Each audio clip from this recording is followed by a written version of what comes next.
Então, olá, gente. Bom dia, boa tarde, boa noite, boa madrugada. Depende do horário em que você está assistindo esse vídeo. Meu nome é Luiz Arthur, sou professor do curso de Geografia Campus 3 da Universidade Estadual da Paraíba.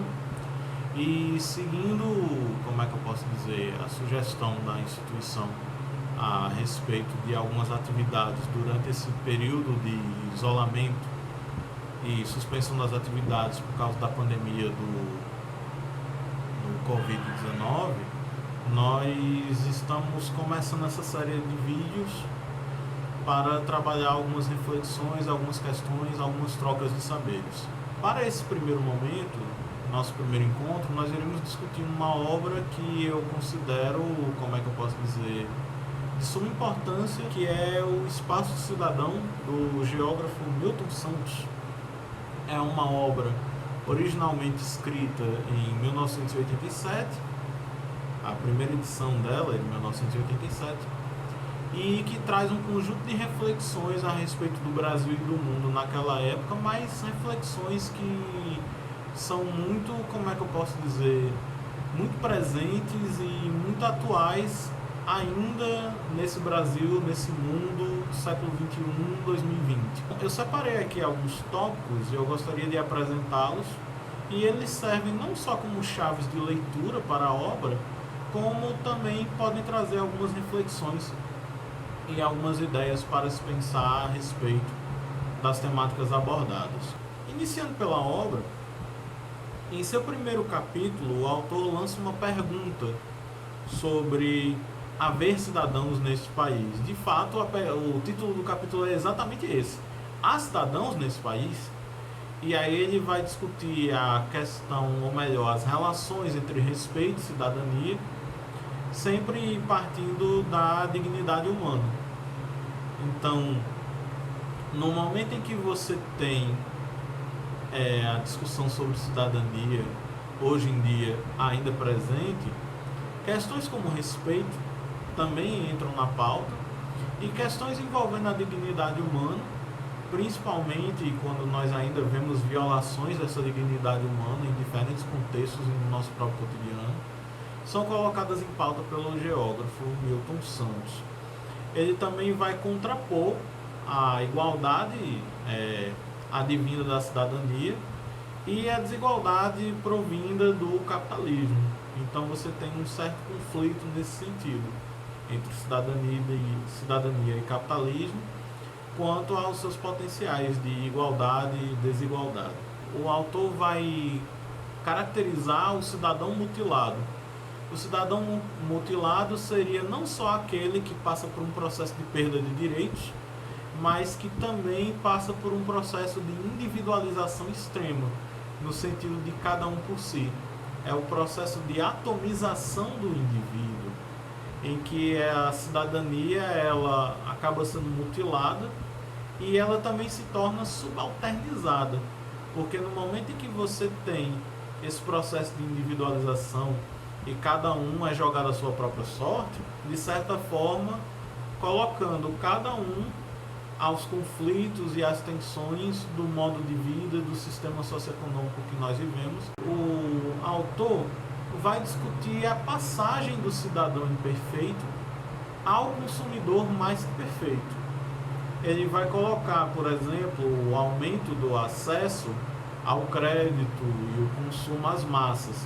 Nesse sentido, o consumo caracterizado enquanto perversão, a partir da moda, a partir do processo de alienação, a partir dos símbolos da propaganda nas sociedades que ele denomina de corporativas, chegando ao ápice de colocar o consumo enquanto um ópio social.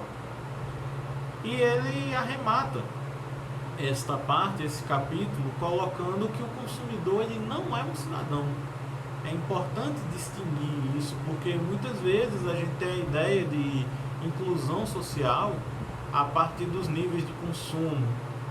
Se eu consumo, se eu tenho acesso a determinado produto, a determinado bem, a determinado serviço, minha cidadania está respeitada. E o autor vai questionar isso, não necessariamente. O autor também vai discutir a questão do espaço sem cidadãos, em que ele vai discorrer sobre alguns problemas da formação socioespacial brasileira que acarretam essa passagem do não cidadão ao consumidor. Em seguida, destacar o espaço vivido e os cidadãos nesses espaços e o papel importantíssimo que o cotidiano possui nessa problemática. E, posteriormente, ele também vai trabalhar a questão do uso dos pobres enquanto massa de manobra, de diferentes interesses, do Estado ou então das empresas, nesse sentido. Lembrando, quando nós falamos dos pobres, nós também estamos falando dos pobres inseridos nessa tensão entre consumo, entre individualismo, ou melhor, individualização. O autor também vai falar sobre a reconstrução da individualidade e como essa individualidade ela é reificada pelo mercado. O mercado agradece esse processo de individualização, porque quanto mais indivíduos, quanto mais pessoas querem ter acesso a crédito, quanto mais pessoas comprando, para eles é melhor, a coletividade não é tão interessante. E aí ele adentra a questão das organizações, como as leis pautam e regulam essas organizações, como as leis também são flexibilizadas ou não respeitadas ou manipuladas para atender determinados interesses. O autor também destaca uma educação para a democracia e para além das eleições, a importância da educação nesse sentido. E ele também coloca como a consciência possível da realidade e a nossa autêntica representação são ameaçadas pelo fenômeno do clientelismo. Então, o clientelismo político que nós ainda vivenciamos, ele afeta não só a consciência dos cidadãos, mas também a autêntica representação deles. E lembremos que crise de representação é uma dentre várias crises que estão sendo discutidas até hoje. Em seguida, ele vai tratar do indivíduo ao cidadão, sobre a necessidade de coletividade e como a luta pela cidadania ela não se esgota na lei. Não bastam leis que digam que nós temos direitos. É importante que nós façamos valer, é importante que nós lutemos não só para a ampliação dos direitos, mas pela defesa deles, levando em consideração o cenário em que determinados direitos, inclusive, estão passando por modificação e até passando por ataques no sentido. Mais à frente, o autor vai destacar a dimensão espacial da cidadania, ao discutir o lugar e o valor do indivíduo e como o lugar onde o indivíduo se insere acaba, de certa forma, determinando o acesso a determinados bens, a determinados serviços, o exercício da sua cidadania, o lugar e sua importância na condição humana e na condição cidadã, nesse sentido de cotidiano, de vivência, de espaço vivido, como os lugares se relacionam às classes sociais e grupos sociais também, como o peso da cidadania ela varia entre os lugares e as relações entre os espaços e as relações sociais desiguais. Mais à frente, o autor vai discutir sobre o modelo econômico e o modelo cívico. Nós precisamos pensar um modelo cívico que vá para além da economia. Não é o cidadão que deve ser subordinado à economia, mas o contrário, uma economia subordinada ao cidadão dentro de um contexto de democracia plena. Lembrando que democracia e cidadania constituem um par dialético. Cidadania sem democracia não é cidadania, democracia sem cidadania não é democracia. Ele vai discutir nessa parte também a questão dos direitos inalienáveis e como eles não devem ser subjugados pelos interesses de mercado. Daí que o autor vai falar dos pactos territoriais. Como o território se torna um ente capaz de atribuir aos cidadãos bens e serviços públicos indispensáveis. É no território que a cidadania se dá. Como esse território tem a atuação do poder público para a organização do mesmo, como as leis de mercado agravam as desigualdades no território e a necessidade de pensar uma repartição não mercantil desses bens, desses exercícios da cidadania, desses serviços. E aí ele propõe uma geografização da cidadania, baseada nos direitos territoriais e culturais, com ênfase, no caso, ao direito ao entorno, ou seja, um direito espacial, um direito em que as pessoas vivam em seus espaços e tenham condições de boa vida, de viver bem, no sentido de ter seus direitos respeitados, suas necessidades supridas, enfim, condições de uma vida, de uma existência plena. Quanto às conclusões ou considerações finais da obra, o Milton Santos ele vai discutir o papel da educação, mais uma vez, o potencial educacional para tentar mudar todas essas questões e trazer de fato a cidadania. Ele vai fazer uma crítica ao voto como mais um ato de consumo, nesse caso nós estaríamos apenas consumindo o nosso título de eleitor.